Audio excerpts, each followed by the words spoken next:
Good evening, everyone. This is Rebecca with Red True Crime, your true crime specialist. So, today we've got some interesting updates. But before I go into that, I'd like to take a moment to thank my supporters and those of you who watch me continuously.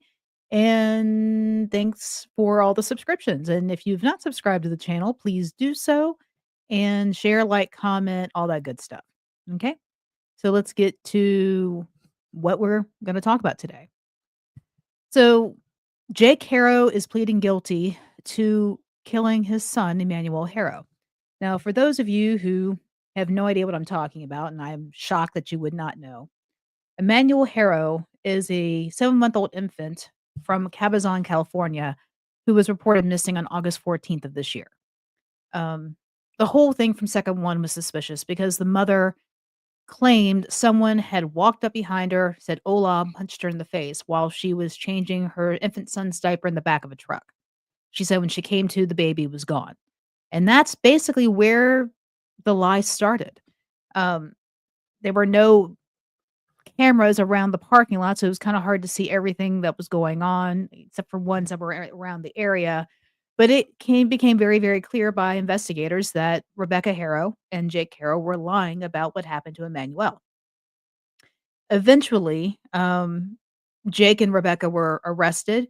Word came out about Jake's previous past, about how he had darn near beaten to death another infant, his daughter, that he permanently damaged.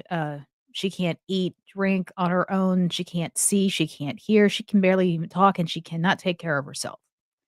And he did that to a 8-week-old baby or a 10-week-old baby. Yeah. So he's not a good guy at all. And Rebecca, who knows what her deal is. So, but this guy right here, that is Jake Harrow. He is pleading guilty to pull up the full details here. So he is stating he admitted to killing Emmanuel through prolonged abuse. He has a prior 2023 conviction for willful child cruelty from a 2018 incident involving an infant daughter from a previous relationship, who suffered severe injuries, including a skull fracture, brain hemorrhage, broken ribs, and is now bedridden with cerebral palsy. And in that particular case, Jake Harrow received probation, a decision DA Hestron called an outrageous error in judgment. And according to him, this allowed the current tragedy. Um, so yeah, he is during the felony settlement conference in Riverside County Superior Court. Jake pleaded guilty to second-degree murder, forcible assault of a child, which is also a felony, and the misdemeanor police report. And he is facing 25 years to life in prison. Now, with sentencing scheduled November 3rd, Rebecca, who attended the hearing, continues to plead not guilty to her charges, and her next court date is October 28th. This is Rebecca right here. That is the mother. One thing that set me off during this case in the very beginning, when they were talking to the media, giving statements, doing pleas to get the baby back, none of their crying, none of their pleas were sincere. You could tell they were faking it. It's crazy. And now that baby is gone, and they still have not found his body. At one point early on, when they were both arrested, Jake Harrow did take investigators out to an area, but they couldn't find the child. Now, granted, a 7-month-old baby left out in the desert, animals could come and carry it off very easily. So I don't know if they'll ever find him. So, yeah. But she goes back to court on October 28th with a preliminary hearing set for her on November 3rd. But, like, according to this, Jake Harrow is going to be sentenced on November 3rd. So we'll find out if he gets 25 years to life. I mean, he better get it. I mean, that's 2 kids, honestly, that the court system needs to make up for. Let's see. Now, Rebecca Harrow, she's facing ongoing charges of murder with malice and false police report. Now, she has maintained her innocence the entire time, insisting in a jailhouse interview that Emmanuel was kidnapped. Now, if he's pleading guilty, we now know she's full of crap. Um, she's even included declining a polygraph, And unconfirmed reports suggest she was seen inside the Big Five store days before the reported incident. So that was one thing that they were talking about, saying that a few days before the baby went missing, Rebecca was and Jake were basically walking around the store kind of scoping the place out, and they had asked a couple employees about cameras. So that is very suspicious. But she is still locked up on a $1 million bond. So I am curious to think, maybe is he pleading guilty because he knows he's gonna get found guilty regardless and he can take the death penalty off the table? Or is he pleading guilty to get his wife off? I have no idea. So, but that is that case. Now, this other one we're going to talk about, excuse me. This other one we are going to talk about is Kada Scott, this lovely lady right here.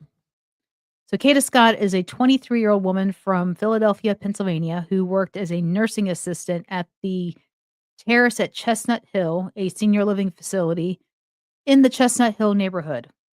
Now, she's only been employed there for a couple weeks.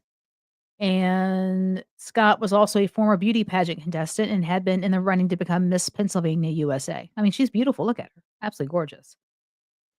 In the days leading up to her vanishing, she had informed family and friends that she was receiving harassing phone calls, though the source of the harassment wasn't clear at the time. So, she went missing October 4th. Well, actually, October 4th, she arrived at her job to work around 10 p.m. for an overnight shift of 10 to 6. Investigators believe she left the facility shortly after arriving, with the last sighting around 10:30 or 10:45. They're not clear about when the exact time was. Now, there was no surveillance cameras in the parking lot, but her phone's last known ping was near the Aubrey Arboretum in East Germantown before it was deactivated. Now, on October 5th, when she didn't come home, her parents, called the police because they're like, "Okay, why isn't she home?" They went to the nursing facility. They really couldn't find anything. Now, when they got there, though, her car was there, and let's see what else was there. Um, yeah, her car was there in the lot, but her phone, iPad, keys, and other belongings were missing from the vehicle, and she was officially reported missing on October 5th. Now, on the 10th, October 10th, the police conducted a search of the 55-acre Aubrey Arboretum, one of the last places her phone pinged. Um, and they did the search with drones, K-9 units, and crime scene teams, but did not yield any evidence related to her whereabouts. And then around October 10th through the 15th, the FBI and Philadelphia homicide detectives joined the investigation, and authorities emphasized that a homicide unit's involvement was just due to their expertise, not that they were looking for a dead body. So they're and as of right now, they're still thinking she's alive out there somewhere. So yesterday, October 15th, following a tip, police searched the abandoned Ada H. Lewis Middle School in East Mount Airy near the Aubrey Arboretum. Substantial physical evidence linking Scott to the area was recovered, including her card and a phone case. And then later that day, authorities announced the arrest of 21-year-old Keon King. That is this guy right here, Keon King. It's creepy looking as hell. So Keon King was charged with kidnapping and reckless endangerment in connection to Scott's disappearance. But they have not found her, so they're saying he did it. King is believed to have been the last person in contact with her, having communicated with her in the days prior and met her shortly after she left work. His bail has been set at $2.5 million. Also on this date, King's 1999 metallic gold Toyota Camry, and it's got a lot of damage on the front end of the car. Let's see. Tinted windows, and it gives the license plate here, was located abandoned in the parking lot on Gypsy Lane in East Falls, near where the King's family resides. Surveillance footage showed the driver arriving and departing after 35 minutes. And the vehicle had been traced to multiple neighborhoods, including Mount Airy, Center City, Grace Ferry, and Southwest Philadelphia. Okay, so here's some more details on himself. Keon King, 21, surrendered to authorities on October 15th, 2025. That was yesterday, and remains in custody. Evidence indicates he had contact with Scott before her disappearance and met her soon after she left her shift, after which she vanished. King's criminal history includes a prior accusation of kidnapping and strangling another woman earlier in 2025. Now, that case was initially dismissed when the victim failed to appear in court, but has since been refiled. He also has records for fleeing police, driving without a license, and a pending DUI from December of 2024. Police are encouraging anyone with information about King, including potential other victims, to come forward. Yeah, it's crazy. So, as of right now, as of today, Kada Scott is still missing, and there's no body recovered. And the case is being treated as an active missing person investigation rather than a homicide, which is good. They're keeping their hopes up. Philadelphia police, led by the homicide unit, Force Resources, along with the FBI, continue to pursue leads, stating they are operating under the assumption that Scott is still alive. So that is very, very important to understand. They are running under the assumption she is still alive because they have not found any evidence indicating that she may be dead, which is good. That means he may have stashed her somewhere, but she has been missing for over 10 days. So I'd like to know where the heck he put her. And he's not talking. So, they took him in, but he is not talking. So I hope to God somebody finds her soon or he starts talking. Take your pick. Um, you know, I mean, it's just sad, these families, um, the Harrows are going to hell because they had a child and they abused it to no end. If you didn't want the child, then give it up for adoption. There's plenty of parents out there, plenty of people who want a baby that can't have one.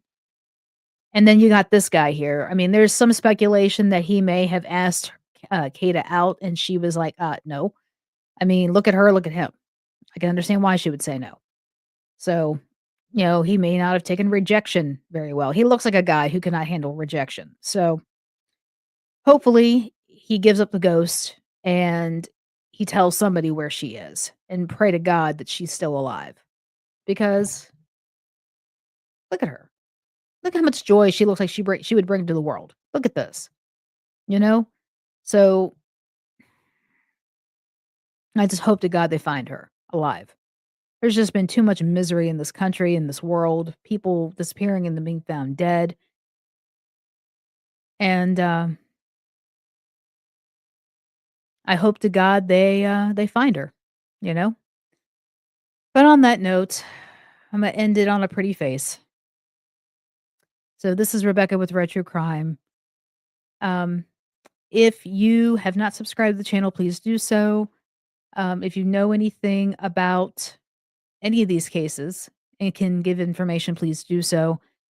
And as I always say, be weird, be rude, be safe. And this is Rebecca. I'm out. You guys have a wonderful day, and I'll be back tomorrow. Bye.